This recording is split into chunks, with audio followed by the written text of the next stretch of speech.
started, and my name is Dixie Jo Jarchow, and we're Authors Showcase, where we highlight local authors in Wisconsin. Today, I'm kind of on the spotlight. I'm kind of in the frying pan. It's a little uncomfortable for me to be the one who has to answer the questions, but I don't know. How did I start writing? Maybe at some point I will say something. Okay. No, but just go. I started writing because with my second child, I was bedridden. I had to stay horizontal for 3 months to make sure my child was born. So a friend of mine, Kay, brought over boxes of romance novels that she'd already read. And I ended up reading these things morning, noon, and night until they were like rolling around in my brain. And I finally, at the end, I had the child. He was fine. I was fine. And I thought, I can write one of those books. So I started writing. I remember one time I sent out 66 packets to different agents, and I didn't even get any rejections. I just got nothing. But I kept writing because I really enjoyed it, and it was a way to get out some of the emotions that I had in my life and some of the stress. And then when we moved to Oshkosh, Wisconsin, I joined the Oshkosh Writers Group, where I met Tom. That's where we met.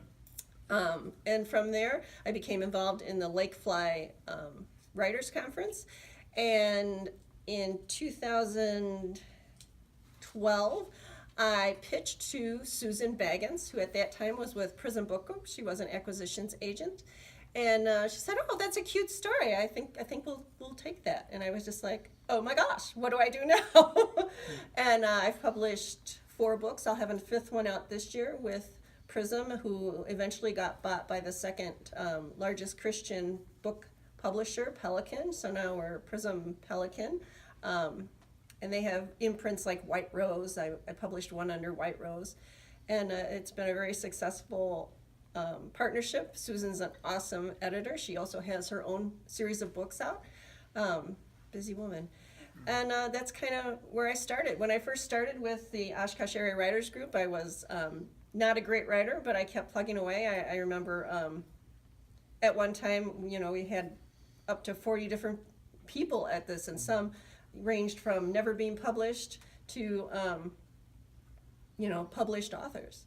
So now I'm still in that book group as well as a couple others because I feel like, I benefited from that group, and now I'm I have 5 books published, and it's my turn to give back to people who are just starting. So I was always impressed, people, I wrote 250 words, and then Dixie would say, I wrote... I wrote 10,000 this weekend. Yes. They aren't all good words, though. And most of it is just, and I'm a teacher, and I tell my kids, you just got to sit and stare at the blank page sometimes.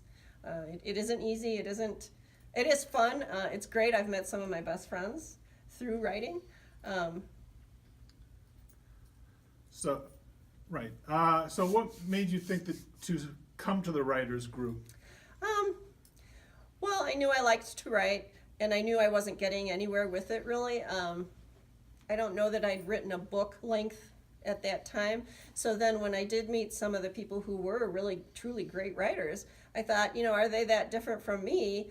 I remember we broke into groups one time, and one of the people who's, of course, no longer there said, you can't be in this group. This is the group for people who, we're the published group, and you're the beginning group. And I was just like, I want to be in the published group. And that competition in me spurred it on to like, I'm going to be a good writer one of these days. So I started going to conferences. I started associating with writers and trying to see how they did it. And a lot of that, you take notes, you're open to it. And it rubs off. Another thing I'm really passionate about is when people give you criticism or constructive criticism or not constructive criticism, you have to just accept it and let it sit for a while and act on it.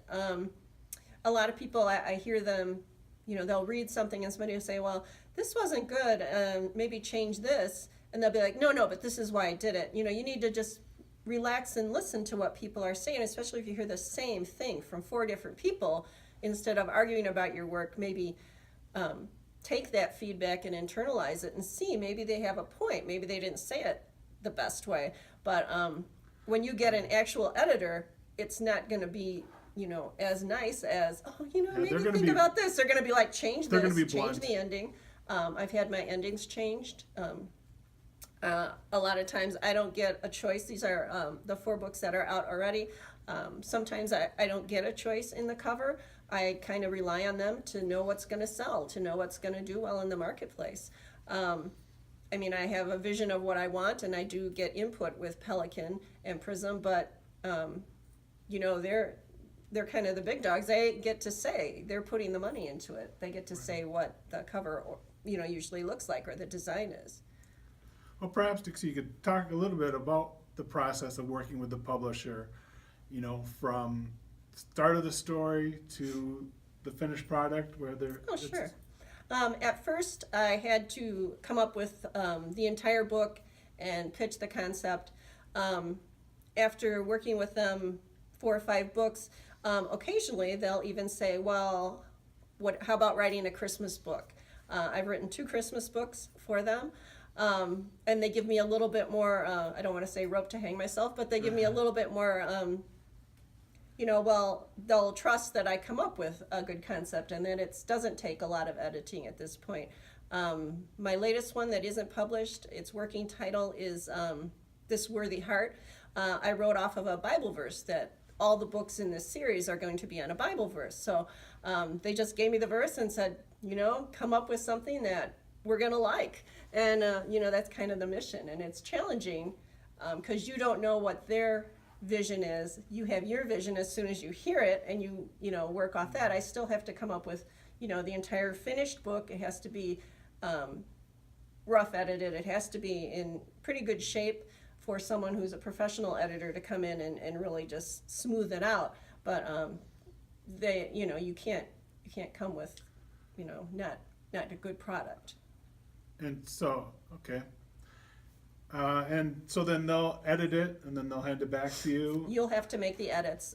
They'll come through with a line edit, things that they want changed. Maybe my editor's awesome, Susan Baggins, she'll say, well, how about this? Or, this ending's a little abrupt, maybe you could smooth it out. They don't always tell me exactly what they want, so I've got to work through it and really be thoughtful and reflective on some of the changes. And then I'll give it back to them. I'll get one more shot at it, just kind of, they don't want to really change anything unless it's really just wrong. Sometimes something will slip through. They'll put it out to other authors in our group, which is amazing. They also will have input on it, and they'll read it, and I read their stuff. That's kind of part of our ladies' agreement that we're going to help each other out here. The other authors help promote my book in our group, the Prism group. They're awesome. We have a Facebook page where we talk about different promotions we might do, what works, what didn't work, how to market it, what some people found useful, or if we found something that wasn't really good. So we have a real tight group of people that I haven't met, most of them, but I rely on them to help with my book, with my marketing, putting stuff out there, reviews. Reviews are incredibly important. And they give me that initial bump so I can launch my book and be successful. All of mine are ebooks. They're novellas, so they're shorter. They're 15 to 30,000 words. They're a light, happy read. So that's kind of Right. And so, like, your first book, you kind of by yourself go, sticking Stumbled it out, into it, stumble yeah. through it. And I don't.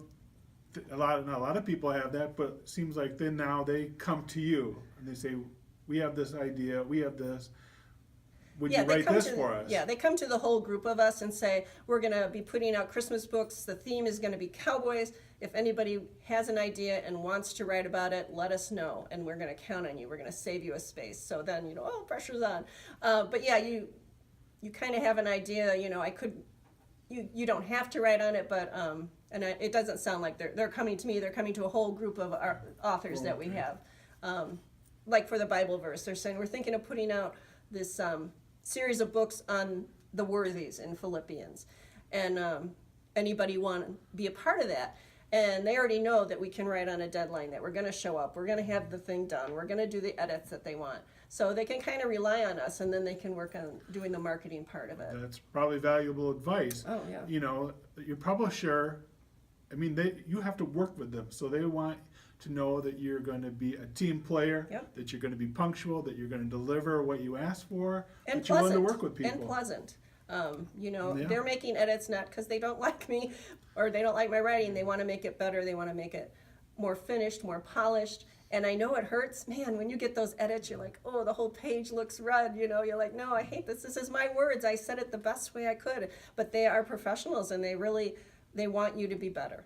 And even in your writing groups, maybe those people aren't professionals and maybe they say it the wrong way, but you have to be open to taking if a reader, they're your readers. Somebody reads it and says, I don't like the way this sentence sounds. You have to go, okay, they didn't like it sound, maybe I should rework it, and not be all defensive. Because your first instinct is, oh, those are my words. I love those words. And in the end, it is your decision, but you need to Absolutely. listen. If you're being defensive, they're not going to want to keep giving you feedback. They're Yep. just going to keep quiet. And then also, you're not taking the time to consider and see if their advice is right. It would make it better. And finding the right book group is another thing that I think is really important. I have 3 book groups that I like. 3 writing groups. 3 writing groups, right. One is with the people in PRISM who, we're at a certain, I don't want to say level, but we are able to take criticism, and we're a little harsher maybe in a kind way with each other, because we're really got a goal. My regular writing group, the Oshkosh Writers Club, is more anybody shows up and, we help each other to make our writing better. Then I have another group where I have some of my stuff, which, it's a little different format where we help each other, but we don't do the read alouds. We don't, and it's a more closed group. So finding the right group, there's also online groups. Critique.com is one that I use where, you review a certain number of people's stuff and you get points, and then you use those points to get your stuff reviewed. Also going to conferences I think is incredibly important because writers are very isolated a lot of times, and you're just writing it. You don't know if anybody likes it. You don't know if it's filling a need or if you can even get it published. But if you go to book like conferences, it's so nice to meet other people who are also in the same boat, people who are a little bit ahead of where you are, people who are more organized, and even people that you can inspire. I just think they're very uplifting.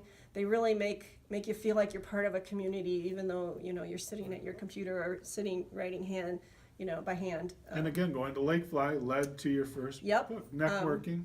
Take every opportunity. When we started this show, somebody had asked, boy, we're looking for a couple people to go and do this video class. And Tom and I were like, yeah, we'll go do it. What the heck? And now, we have a TV show that shows, and we have a YouTube channel. And, just being open to any opportunity, I think, is so important. So, why don't you tell us a little bit about your writing process? When do you write? Where, when do you find time? Where do you like to write? I was thinking about that yesterday because I was in the writers club, and all of a sudden somebody said something, and it was just like, I have to write a story about that. I have to write it right now. And I started writing and this is bad. Somebody was talking about their writing, and I was just like, I totally zoned it out. And sometimes a story will just grab you. When I'm asked to write something, like with The Worthy Heart is the one that I'm going to be in an anthology of the Philippians. I was like, I'm a science teacher, so mine went to an actual heart, and is the heart strong? And I had read an article about TIA, which is kind of a stroke, which can hit very young people. And I was just fascinated with this young person having a stroke, and how is that going to change your life and your priorities, and what does that do to how you see the world? And it kind of all came together for me when I got the Bible verse, he who is worthy, and it talked about the worthy heart. And so I had a heroine who she has this heart problem all of a sudden, and how does it change her life and the people in her life, and how she rearranges her priorities. So that was it. I think it kind of just strikes me when I get an idea, and then I have to have a deadline. I don't write well without a deadline. I had one of my friends from the other writing group give me a challenge You know, I pretty much write clean, funny, kind of cute. There's usually an animal in there that plays a big part in the story, a cute puppy or a dog or a really mean cat or something, because I love animals, and they're usually an actual character. And this woman was like, no, I want you to write on this dirty mining planet. I want you to write a story about this. And I was like, ugh. But then I thought, you know, I can do this. And I sat down and something came to me that still fit into my philosophy of cute, clean, funny. But it's in this mining planet of her world. So I just think being open to taking challenges and trying to stretch yourself is key to any writer. Read a lot, write even more, attend conferences, be with other people who are struggling with the writing process, because it is a struggle, and we can all get better. You just have to work at it. How do you develop your characters? A lot of times I have a certain type of character that I adore, and I'm always trying to get to that perfect character, because when I read stories, what I like is the character. I'm character driven. So there's plot driven, there's character driven, there's a blend of the two, but I like a certain character, and I am always striving to write that character. Or my heroines or my heroes always have a part of that character in them that's kind of like triumphing over adversity. And you know, maybe they've got this problem, maybe they've got the heart problem, maybe they've got another problem, but they're always trying. My characters are always in there digging, and that's kind of, you know, every character I write has to have that. And they always have some quirky thing going. They've always got some unusual thing where an animal gets dumped on them and they have to take care of this animal, or, you know, maybe they're this, maybe they're that, but they've always got something strange going on in their life. I think that's how life is a lot of times. Huh. Can you tell us a little bit about where your books are and how people find them? My books are on Amazon and any other outlet online. Just Google my name or Google the title. There's, let's see, The Love Thief came out in 2013, Sparks Fly in 14, Mixed Up Christmas, A Cowboy Christmas, came out in 16, and then The Christmas List came out in 2017. So they're all on Amazon and all the other outlets. They're on Goodreads. You can link them from there.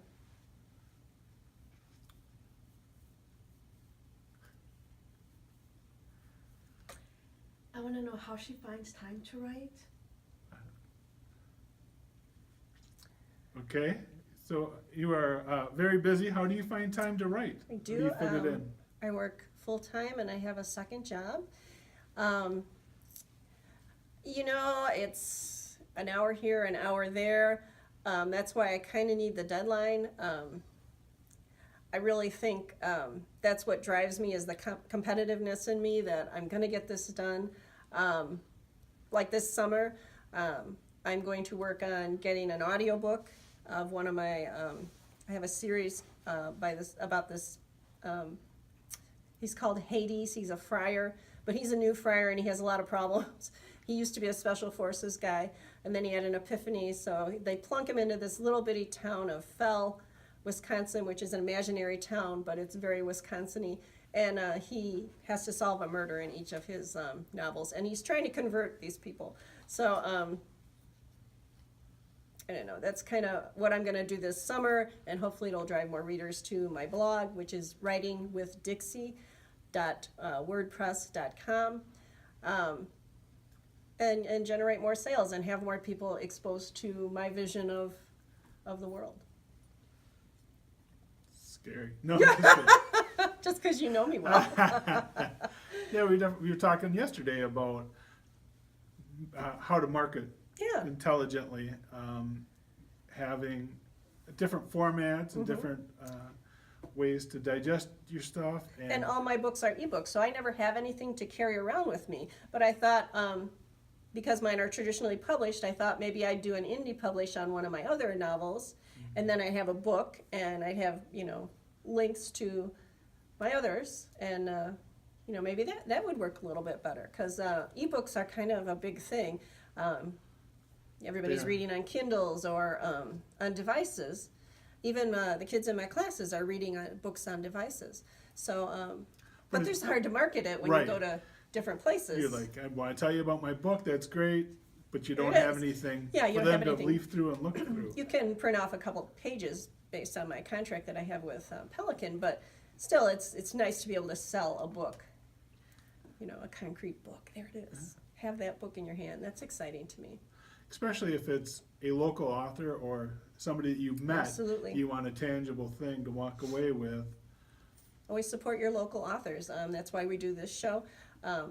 We were thinking about doing some farmers markets and having our books out there just to meet people and to be more social with our book and to get it out there to the people that we're writing it for. Yeah, if at all possible, buy a book. They're often on special or they're lower priced. Yeah. And then if you do get a book and you like it, make sure you review it because that's very, very important. Reviewing is important. Yep. Amazon looks at that. And then, And isn't it like 10 reviews and you get a bump in their rankings? yes. I know there's 10, 25. So it's always helpful, whether you like a book or not, to review it, be positive, say what you liked about it. Yeah, so few people actually review. They just don't think about it. Mm-hmm. But especially for a local author, it's vital. It does. You know, I think that Amazon then kind of markets it more. Mm-hmm. It'll pop up like in their feed and things like that. So thank you for having me on Authors Showcase today. I appreciate it. Yeah, thank you. This is Tom Cannon and Dixie Jarchow. Thank you for watching. If you'd like to be on Author Showcase, please contact us on our Facebook page or at oshkoshauthorshowcase@gmail.com. Otherwise, continue the conversation with Dixie and Tom via social media. Look for Dixie by searching for Dixie Jarchow, and please check out her books, The Love Thief and Sparks Fly, on Amazon. You can find Tom Cannon on many types of social media, and please check out his book on Amazon, The Tower of Apathy. Our goal is to introduce local authors around Oshkosh and hear their stories.